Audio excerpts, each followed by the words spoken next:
حبيب الله حجته ومصدر الفضل والإرفان والكرم يا رب بالمصطفى سيدنا ما مضى أسر الوجود وروح الكون بهجته زين الشمائل والأدب والشيم يا رب بالمصطفى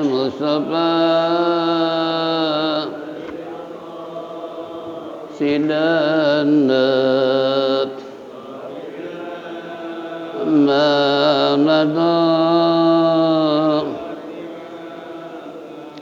مطهر الأرض من رجس ومن درن من عبد وثن أو عبد صنم يا رب بالمصطفى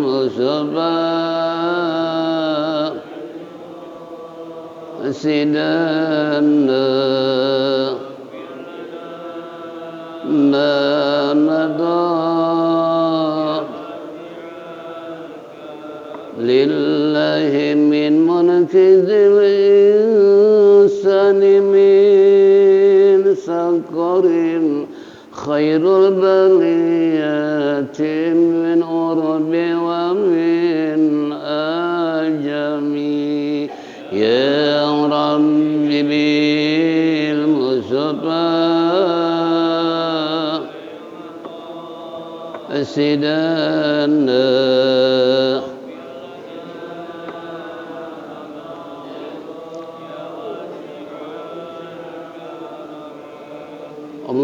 اللهم صل وسلم وبارك عليه. Ma'asyiral muslimin wal muslimat rahimakumullah. Alhamdulillah rabbil alamin wassalatu wassalamu ala asyrafil mursalin sayyidina wa syafi'ina wa maulana Muhammadin wa ala alihi wa sahbihi ajma'in. Amma ba'du fa inna asdaqal kitabullah khairal hadi hadi sayyidina Muhammadin sallallahu alaihi wasallam wa syarrul umur muhdatsatuha wa kullu muhdatsatin bid'ah wa kullu bid'atin dhalalah wa kullu dhalalatin finnar. Wa qala al-musannif rahimallahu ta'ala wa adaman naf'a bihi wa bi ulumihi fid daraini amin. Wa qala ma'asyiral muslimin wal muslimat rahimakumullah. Bapak-bapak, ibu-ibu hadirin jamaah Masjid Damia Adia Guru Sya'ban yang saya hormati, kembali di pagi hari menjelang siang kita duduk bersimpuh bersama-sama di tempat yang mulia dalam rangka rutinitas majelis salim pada subuh di hari Sabtu. Oleh karena itu manfaatkanlah sebaik-baiknya untuk lebih meningkatkan wawasan kita, memperkuat ukhuwah Islam di antara kita, dan sekaligus menanamkan iman dan Islam kita agar tumbuh takwa kepada Allah dengan sebenar-benarnya takwa. Harapan kita mudah-mudahan apa yang kita lakukan semua ini mendapat ridha Allah Subhanahu wa taala, taufik dan hidayah, rahmat dan inayah selalu menyertai kehidupan kita sehingga kelak mati husnul khatimah. Amin ya rabbal alamin. Bela hadirin jamaah rahimakumullah, minggu yang lalu kita telah membahas apa yang terkandung dalam kitab Mukhtarul Hadis, kembali Al-Jawahirul Kalamiyah fi idahi aqidatil Islamiyah, halaman 88. Iya. Bismillahirrahmanirrahim. Baca dulu. Baca dulu. Bismillahirrahmanirrahim.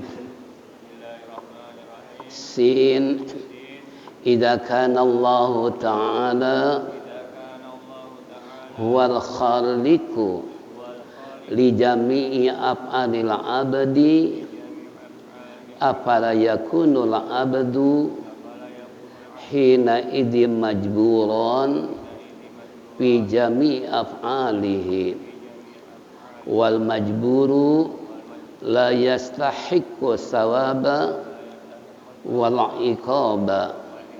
Jim kalla la yakunul abdu majburan li anna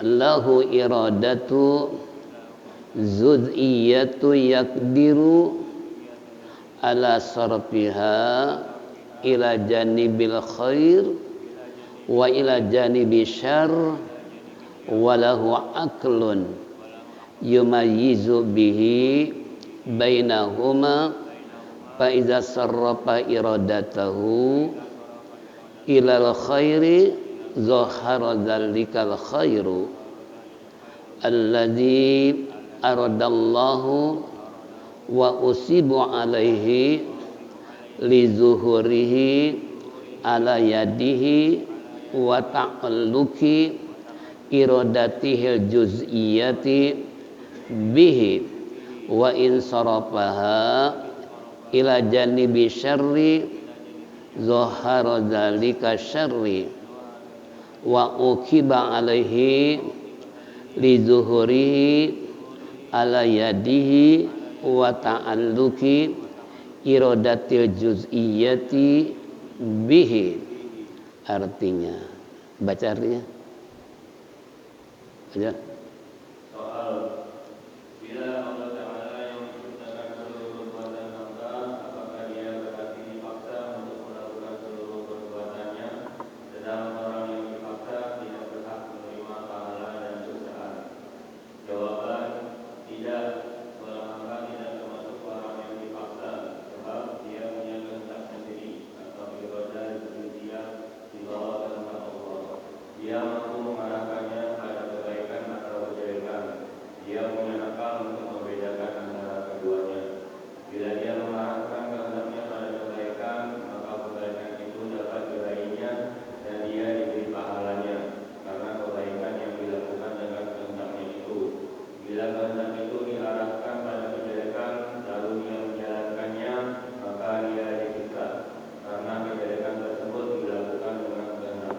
Iya, saya teringat dulu waktu di daerah lewat pasar baru, lewat Johar Baru di rumah Pak Erwin. Beliau pengusaha kaset. Waktu itu saingannya dengan Edi Sud. Ya, beliau sukses ngaji rumah beliau mu'alim. Itu baca terjemahan nasihat penghuni dunia. Subhanallah. Ya, saya ikut sampai. Nah, itu mu'alim dalam mengajar bahasa Indonesia semua nggak ada bahasa Arab.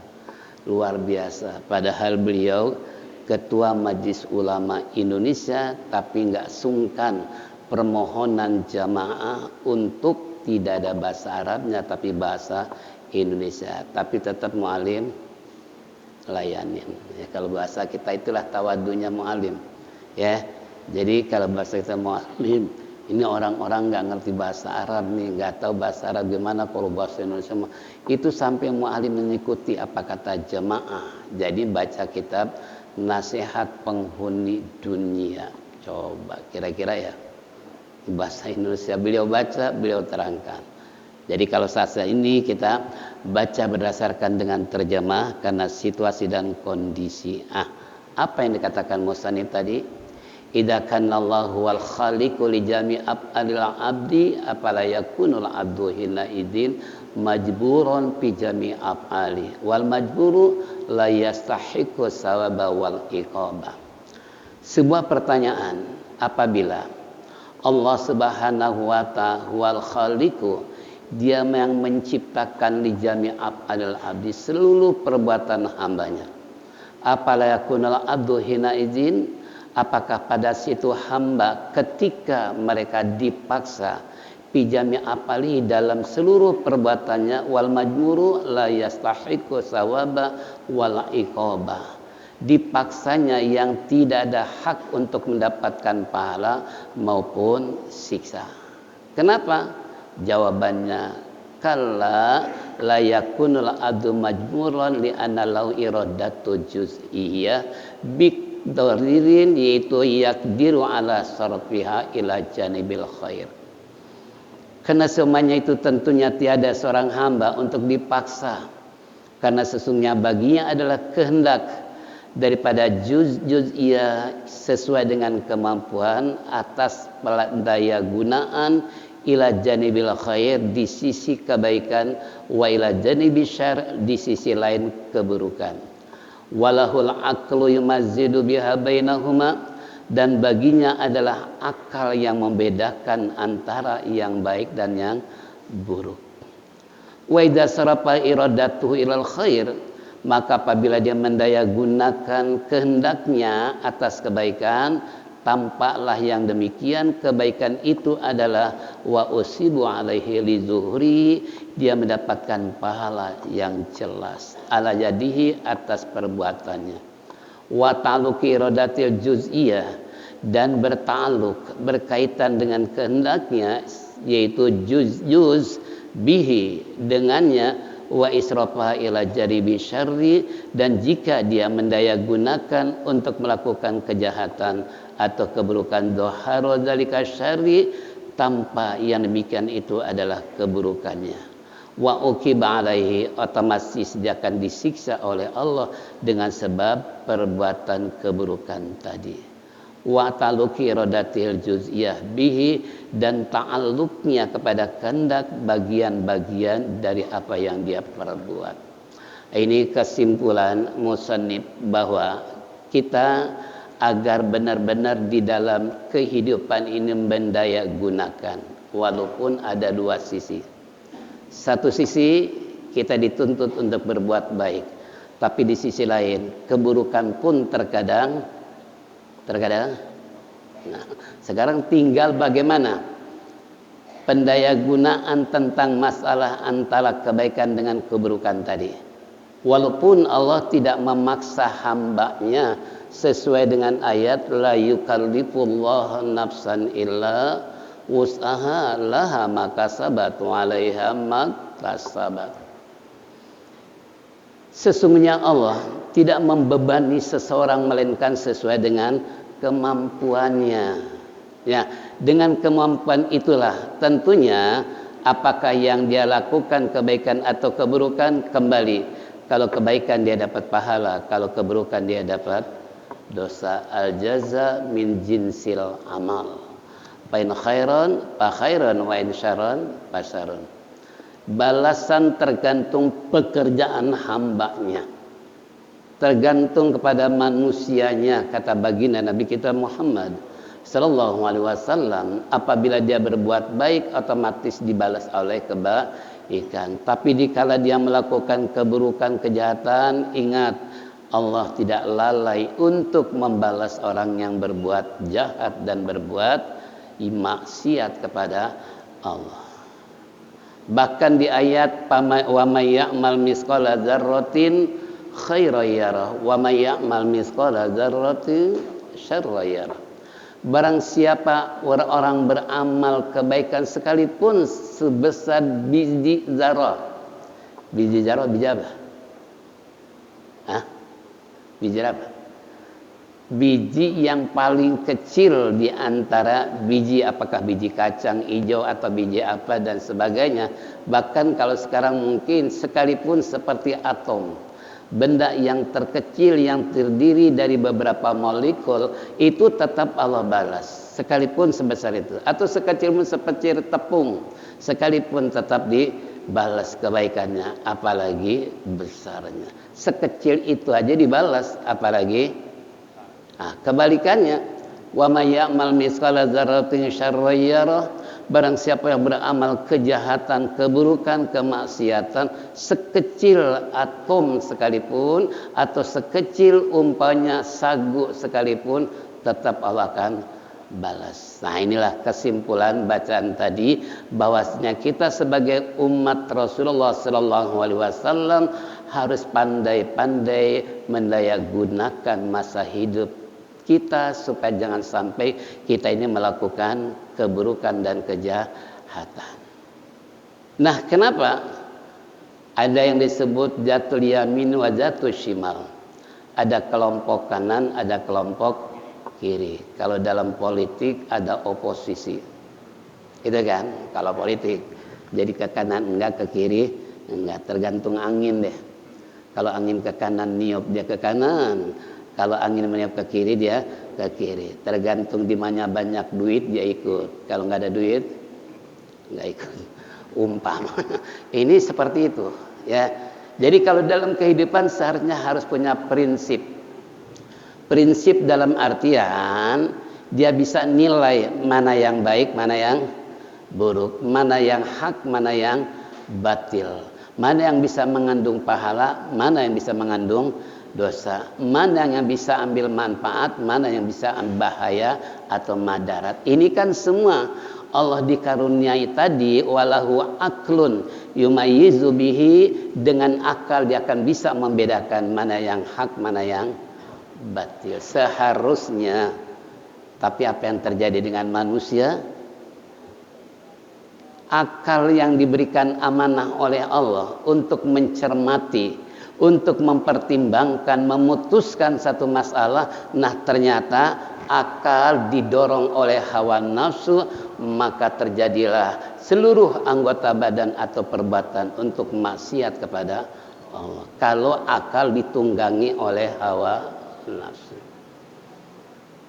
Tapi kalau akal ditunggangi penuh dengan cahaya-cahaya, nurun ala nur fauqa nur, otomatis akal yang begitu istilahnya berperan dalam kehidupan. Nah, kalau seandainya akal tersebut didayagunakan untuk hal yang positif, yang bisa memberikan manfaat dan sekaligus mempertimbangkan kebaikan dapat pahala, maka akal tersebut lebih mendayagunakan untuk beramal soleh daripada beramal salah. Ini tolong. Jadi peranan akal ini sangat luar biasa. Ya, makanya dalam kitab Nasihat Dunia itu manakala orang di dalam hidup dan kehidupan penuh dengan titik-titik noda, penuh dengan dosa yang ada dalam jiwanya, yang ada dalam hatinya, maka dengan sebab titik hitam itu dia akan lebih condong berbuat maksiat daripada berbuat baik. Ya, contoh nih, kalau kita berbuat jahat, berbuat baik, berbuat katakanlah maksiat kepada Allah, entah berjudi, entah minuman, entah zina, entah gosip, entah menzalimi orang, segala macam, itu di saat dia hendak melakukan kebaikan, betapa beratnya. Berat nggak kira-kira? Berat. Kenapa berat? Karena tumpukan nada hitam yang ada dalam jiwanya seakan-akan menutupi dia punya akal untuk tidak mau berbuat kebenaran. Yang ada mau perbuatan jahat. Itu ciri-cirinya. Ya. Jadi kalau orang-orang munafik, kata baginda Rasulullah SAW, orang-orang kafir, kenapa mereka kok sulit melakukan nilai kebaikan? Mereka seakan-akan begitu susahnya kalau beramal soleh, tapi beramal salah. Beramal salah. Gampang, enak, nikmat, lezat. Tapi akibat perbuatan salah yang dia lakukan, pahala apa dosa? Dosa apa pahala? Dosa. Nah, kalau bicara udah dosa, otomatis termasuk jata shimal, ini kelompok sebelah kiri. Ya, ini tolong. Jadi jangan sampai kita punya hati ini penuh dengan titik-titik hitam yang bisa menghalangi kita untuk beramal soleh. Nah, kalau seandainya titik-titik hitam sudah mulai menjalar ya dalam hati kita, dan sekaligus sampai akal pun tertutup dengan noda titik hitam tersebut, maka akal kita akan lumpuh untuk selalu berbuat kebaikan, tapi begitu semangatnya berbuat jahat. Nah, ini tolong jaga ya. Jangan sampai akal merupakan nikmat yang karunia Allah paling besar ternyata disalahgunakan untuk berbuat maksiat, akhirnya dia punya hati dan jiwa begitu kerasnya untuk berbuat baik. Ini na'udzubillah min dzalik. Tapi kalau orang yang selalu berbuat amal soleh, berbuat baik, maka untuk melakukan kebaikan begitu mudahnya, begitu gampangnya. Kalau orang yang selalu beramal soleh, sholat subuh nggak pernah kesiangan, sholat tahajud nggak pernah ditinggal, sholat duha rajin, beramal soleh juga rajin. Seakan-akan begitu terasa enteng hamba Allah, umat Rasulullah ketika melakukan kebaikan. Kenapa titik noda hitam nggak ada? Nah, makanya berangkat dari kebaikan itulah, beramal soleh itulah selama kita hidup. Yuk, jangan sampai tercemar dengan titik hitam. Jangan sampai tercemar dengan perbuatan maksiat. Akhirnya kebaikan itu bisa dikalahkan oleh amal salah.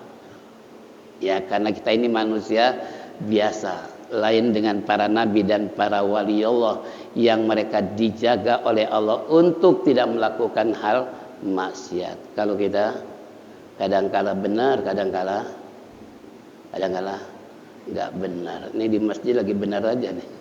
Keluar dari masjid benar apa enggak kira? Itu kan. Nah, ini di masjid kan kita benar, pakai sarung, pakai peci, pakai koko, dengerin pengajian begitu khusyuk dia dengerin, masya Allah, luar biasa. Sampai di luar ganti pakaian, pakai celana pendek, pakai baju kaos you can see. Ya Allah, tadinya alim berubah jadi preman. Itu haram, nggak boleh ya. Karena laki-laki pakai celana pendek termasuk haram, menampakkan apa? Aurat. Nah, aurat laki-laki kan dari lutut sampai pusat. Nah, kalau paha kelihatan maka haram. Berapa banyak orang melihat paha dia, sekian jumlah yang melihat, sekian jumlah dosa. Nih, tolong ya. Jadi makanya jangan sampai kita ini istilahnya dalam kebaikan terkalahkan oleh keburukan, yang seharusnya kebaikan bisa mengalahkan keburukan. Karena Allah berjanji dalam Al-Quran, innal hasanat yuzhibas sayyiat. Kebaikan bisa mengalahkan keburukan. Kebaikan bisa menghapus kejahatan. Apapun kebaikan, sekecil apapun, ingat Allah Maha membalas, Allah Maha tahu. Begitu juga keburukan. Makanya Allah memberikan motivasi kepada hambanya, wabil khusus orang beriman, innal hasanat yuzhiba sayyiat. Kebaikan bisa menghapus keburukan. Nah, tinggal kitanya nih, pendaya gunaan mana yang lebih banyak saat ini, apakah kebaikan atau keburukan? Kembali pada kita semua. Nah, namun baginda Nabi kita Muhammad sallallahu alaihi wasallam telah memberikan satu contoh kepada umatnya, apa yang disabdakan 14 abad yang lalu oleh beliau, man sana sanatan hasanatan falahu ajrun, man sana sanatan sayiatan falahu wizrun. Barang siapa yang masa hidupnya selalu memberikan contoh yang baik kepada generasi muda yang akan datang, kebaikan tersebut ditindaklanjuti oleh kaula muda, maka orang memberikan contoh kebaikan dapat pahala sekalipun orangnya telah meninggal dunia. Ini transfer pahala, itu keberuntungannya ya. Jadi kembali lagi sabda Rasulullah, barang siapa orang yang sisa umurnya yang selalu hidupnya memberikan contoh, nah kitanya meninggal, ditindaklanjuti oleh generasi muda yang akan datang, kita dapat pahala. Contoh, nah sekarang kita berperan aktif memakmurkan Masjid Sa'ban, dari taklim ke taklim, dari hari ke hari, dengan baca burdah, dengan baca ratibul hada, dengan baca yasin dan seterusnya. Ini selalu kita lakukan. Lalu pengurus telah meninggal semua, kecuali ustadznya belum. Kalau ustadznya mati duluan, kira-kira jemaahnya gimana? Gitu kan, umpamanya. Nah ini pengurus nih lama nih umpamanya pada meninggal dunia semua. Nah itu mereka sekalipun meninggal, transfer pahala jalan terus dengan kebaikan yang telah memberikan contoh kepada generasi yang akan datang. Contoh katakanlah almarhumnya Pak Sanusi, Pak Dayat, pengurus-pengurus masjid. Begitu mereka memberikan contoh kepada kita semua. Bahkan saya teringat pertama kali ngaji dengan Pak Sanusi, yaitu karena saya masih satu kampung dengan beliau. Bahkan saya teringat dengan bapaknya kan jago silat. Kalau saya nyari jangkrik aja ketemu dengan dia tuh di apa? Di kebun. Terkadang ngajak apa? Bapak Hasan. Saya ingat dulu, karena saya dulu kalau nyari jangkrik tuh karena saya miara burung gitu kan, dari ke kebun-kebun ketemu dengan Bapak Pak Uci itu pasti jurus keluar dia sambil bercanda. Ini kembali buat kita semua. Jadi Pak Sanusi telah meninggal dunia karena beliau sebagai pelopor yang membuka majelis alim awal dulu sampai sekarang. Udah berapa puluh tahun? Beliau wafat tahun berapa? Tahun berapa? Ingat nggak saudara nih? Nggak ingat? Tahun berapa? Oh nggak tahu, belum ada ya Pak Jo. Itu kembali sebagai pelopor ya yang mengadakan majelis alim saya pertama dulu sampai sekarang. Dengan sebab beliau sebagai sponsor pertama untuk mengadakan talim sampai sekarang, beliau tetap transfer pahala dari yang ngajar maupun pahala dari jemaah yang ikut memakmurkan masjid. Itu salah satu contoh. Nah, makanya sekarang nih pengurus-pengurus sekarang begitu aktifnya melakukan berbagai macam kegiatan. Itu tujuannya kalau mereka enggak ada, nanti timbul generasi-generasi yang akan datang yang berperan untuk menindaklanjuti generasi yang telah lalu. Ini yang dimaksud man sanatan hasanatan falahu ajrun. Apakah melalui ajakan atau perbuatan atau contoh yang baik terhadap mereka? Karena sering terjadi seorang yang tidak pernah ke masjid, setiap waktu dia diri di depan rumahnya melihat kita pakai sarung, pakai koko, pakai peci, kemudian dalam hatinya berkata, ya Allah, kapan saya seperti Pak itu? Sebelum waktu udah datang ke masjid, udah baca salawat. Itu dengan ajakan secara tidak langsung, tapi dia tersentuh hatinya pengen. Itu yang disebut visualisasi. Bentuknya perbuatan Pak ngajak. Karena bentuk visualisasi ada bentuk ucapan ya.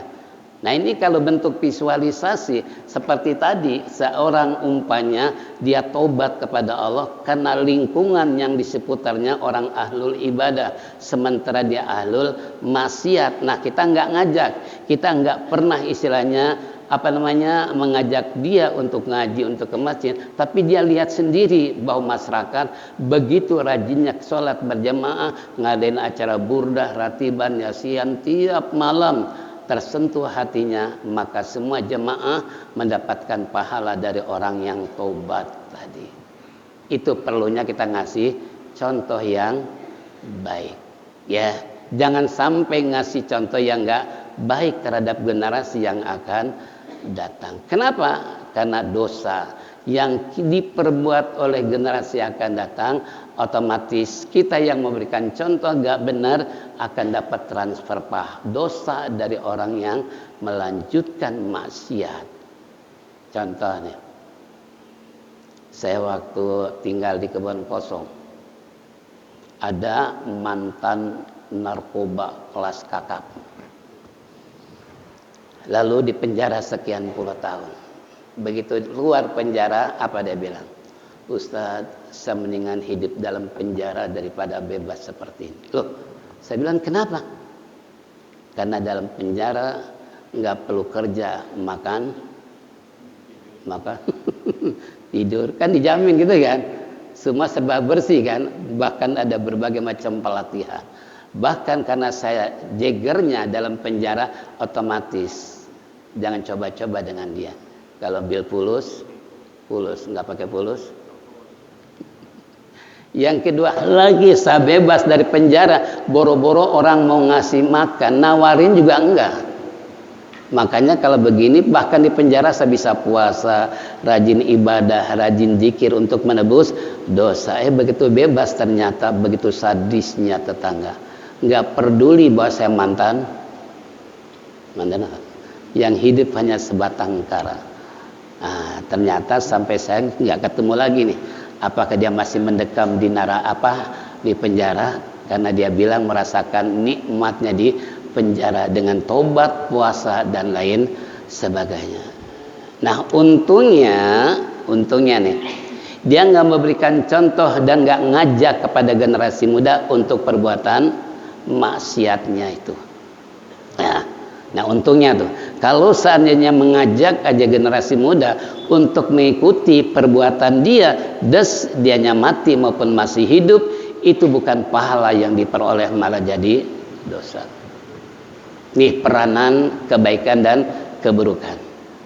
Kalau ibarat pepatah kan, kalau harimau mati meninggalkan belang, gajah mati meninggalkan gading, manusia mati meninggalkan nama.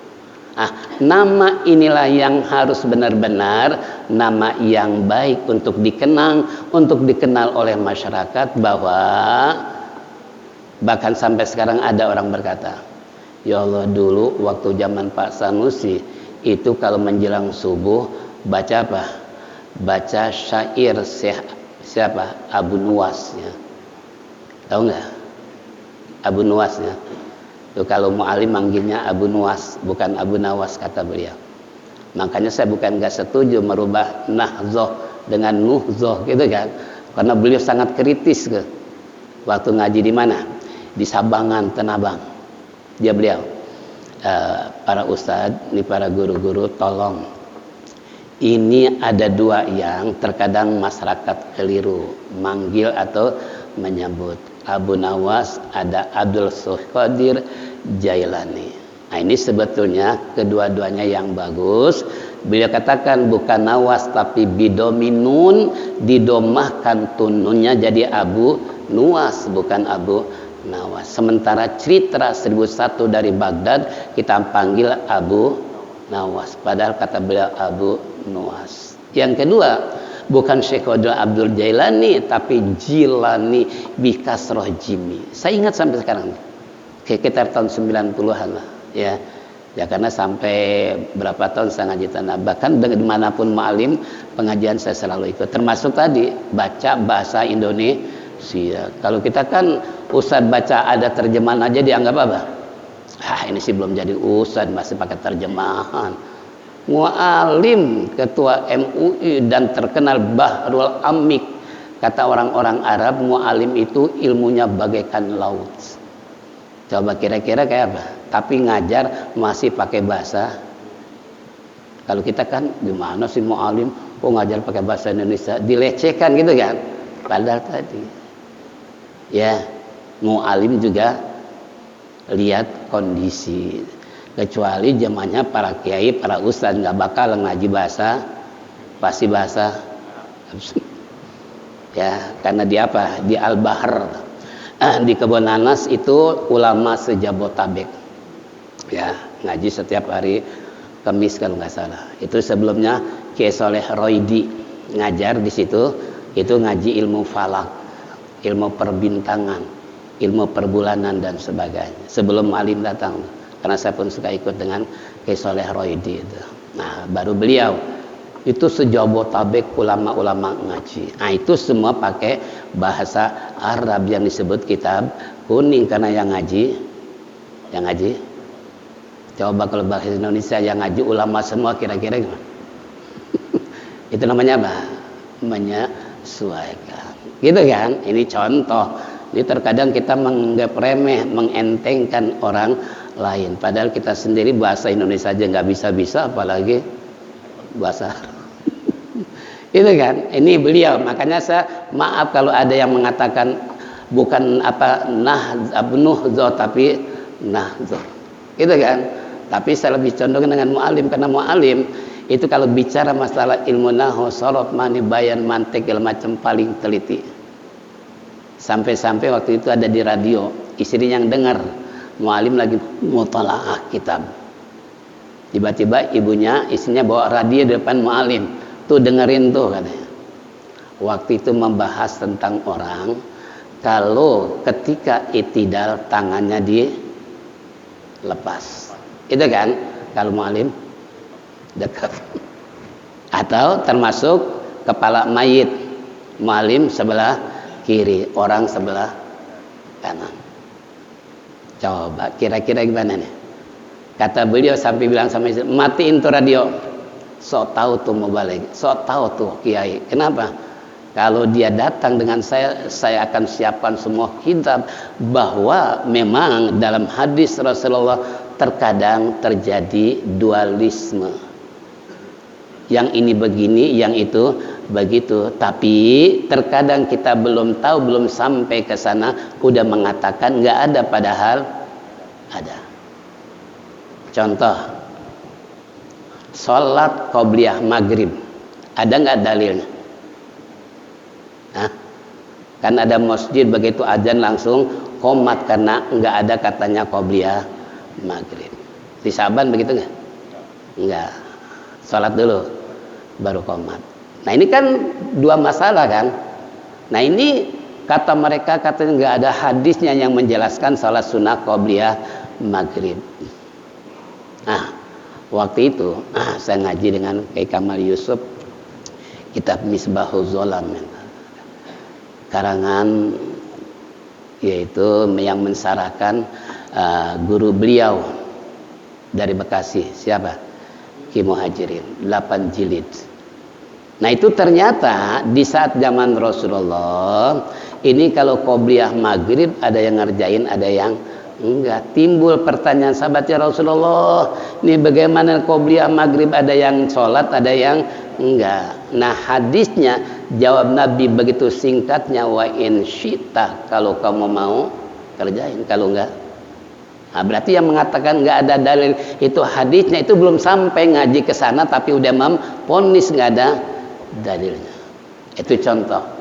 Ya, makanya kalau saya ngaji dengan Kiai Kamal Yusuf maupun Ma'alim, saya pengennya enggak pernah mematan, pengennya syarah. Walaupun mahal, walaupun berjilid-jilid, tapi pembahasan begitu luas secara keilmuan. Nah ini contoh. Jadi makanya jangan gegabah kita mengatakan dia salah, dalilnya nggak ada, segala macam. Jangan kalau belum kita sampai ke sana. Ya sampai mualim bilang matiin, nggak benar nih cara begini. Kenapa? Siapa bilang nggak ada dalilnya? Suruh datang ke saya. Wah sampai begitu mualim. Saking jengkelnya dengan penceramah nggak ada dalil orang yang sedekah habis itidal. Makanya kalau murid mualim pasti sedekah. Gitu kan? Samiallahu liman hamidah.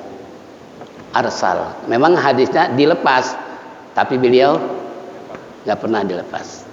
Nah ini apa istilahnya kalau bahasa kita timbul permasalahan kan, bagi orang awam itu nggak tahu bahwa ada dalil seperti itu. Tapi orang yang alim tahu dalilnya, nggak mau merubah tentang kebaikan yang pernah dilakukan. Ini contoh. Jadi makanya kalau masa hidup kita memberikan contoh yang baik, ketika kita meninggal dunia atau kondisi masih hidup, itu pahala dapat terus menerus. Yang penting ngasih contoh yang baik.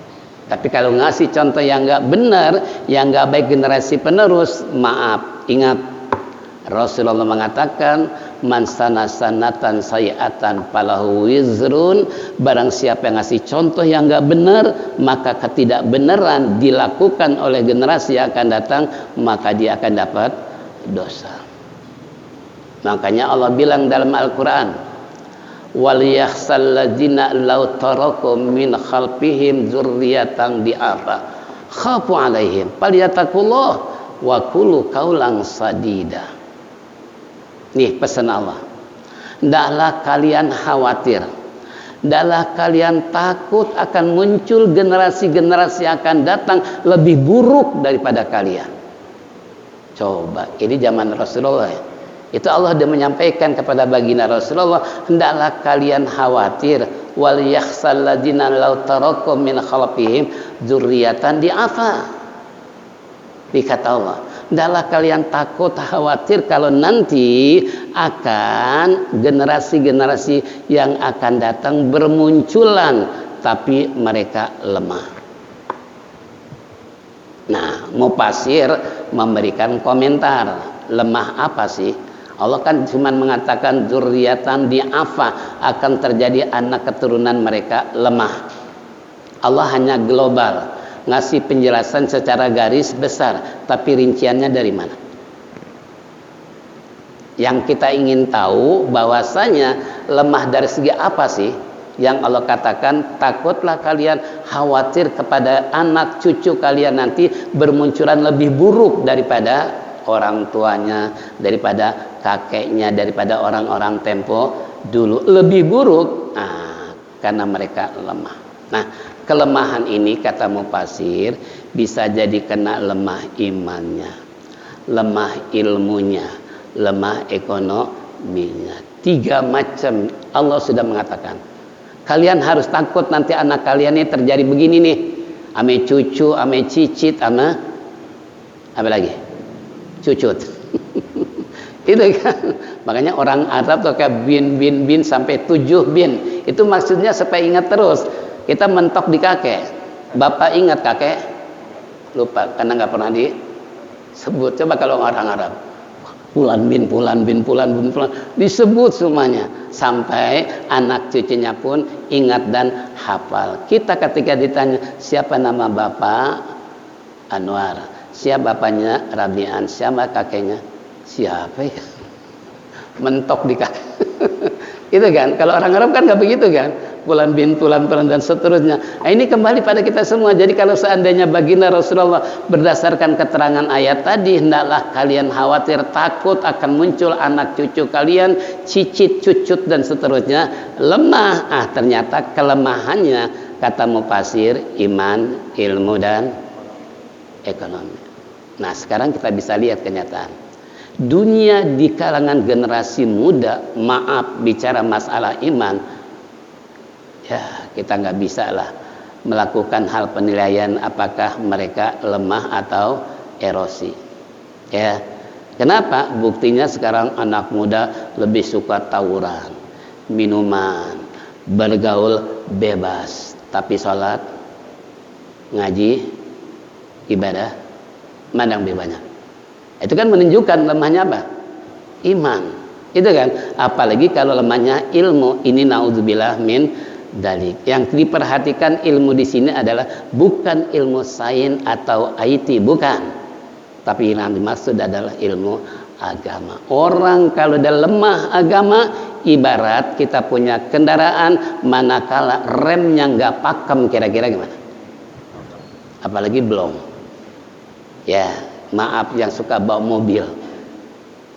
Ya terkadang saya suka tanya sama supir, gimana rasanya mobil sekarang, udah ada perubahan nggak? Nggak sih, masih enak. Ya udah kita jalan ke Surabaya, kita jalan. Nah itu kembali tadi, kontrol untuk rem itu sangat penting. Apalagi ini masalah agama, ibarat kendaraan dia sebuah rem, gitu kan?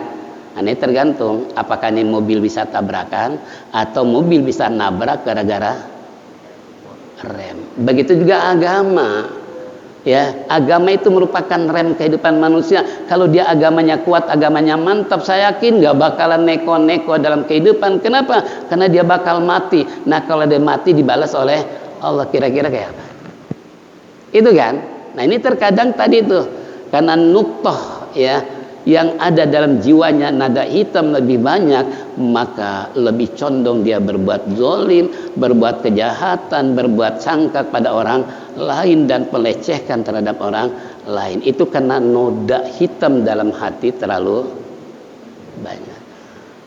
Ya, kalau bahasa kita pikirnya selalu melenceng, pikirannya selalu timbul iri, dengki dan sebagainya, arogan, sombong dan seterusnya. Tapi kalau orang agama nggak bakalan. Kenapa?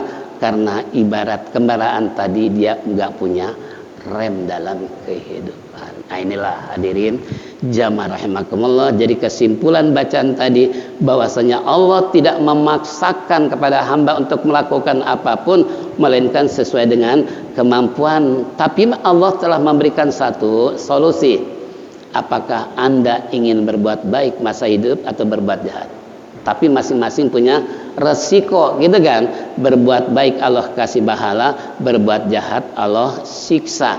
Berbuat baik Allah kasih surga, berbuat jahat dikasih neraka. Itu semua Allah udah siapkan. Nah, tinggal kembali kepada kita semua untuk mendaya gunakan jiwa dan raga selama hidup. Jangan melakukan kezaliman, jangan melukai hati orang lain. Tapi kita berbuat lurus, berbuat baik, insya Allah nanti di akhirat paling tidak mengurangi soal jawab dari pertanyaan Allah karena keburukannya kurang, apalagi nggak ada sama sekali. Inilah hadirin jamaah rahimakumullah, bacaan kita tadi kesimpulannya seperti itu. Mudah-mudahan saja Allah panjangkan umur, sehat walafiat, pandai koreksi diri untuk tidak mengoreksi orang lain. Tapi kita berbenah diri supaya bisa istiqomah dalam ibadah. Allah bisa mengampuni segala noda dan dosa kita. Bagaimana upaya kita? Maka amal soleh dan contoh yang baik itulah yang bisa menghapus keburukan. Mari kita tutup dengan zikir tauhid. Hanya tinggal beberapa menit untuk isyraq masuk. Kurang lebih billahi taufiq wal hidayah. Wassalamualaikum warahmatullahi wabarakatuh.